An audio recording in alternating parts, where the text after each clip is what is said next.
আমি তোকে বলছিলাম না ঠান্ডার দেশে আসিস না, তোর ঠান্ডা লেগে যায়।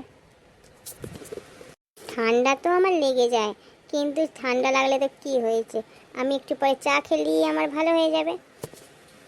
চ দাদা একটু চা খেয়ে আসি দোকান থেকে। এক্ষুনি চা খাবি? আস্তে আস্তে খা, গরম। বাবা রে কি ঠান্ডা রে বাবা, ঠান্ডা লেগে গেছে, চাটা খেয়ে কি আরাম লাগছে। এখানে সব ব্যবস্থাই আছে রে দাদা। মুরগির পকোড়া পকোড়া নে না।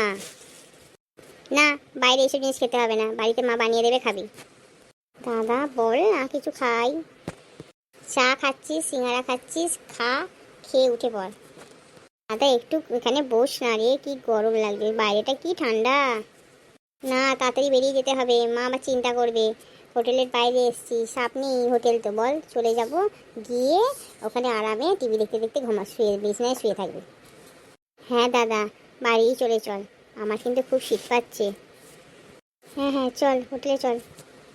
দাদা রুমটা খুব সুন্দর বল। হ্যাঁ, আর নিজের ঘরের জিনিসগুলো নিয়ে এসে এখানে রেখেছিস, আর এমনিতেও হোটেলটা খুব সুন্দর।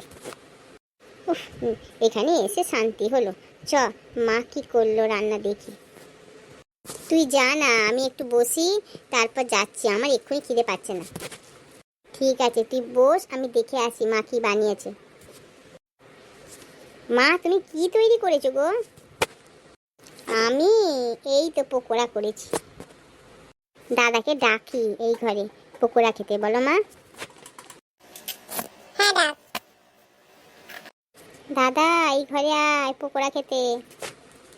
বাবা, মা আবার পকোড়া বানিয়েছে? ভাই বললো বাইরে, এখানে মা পকোড়া বানিয়ে বসে আছে, যাই খেতে যাই।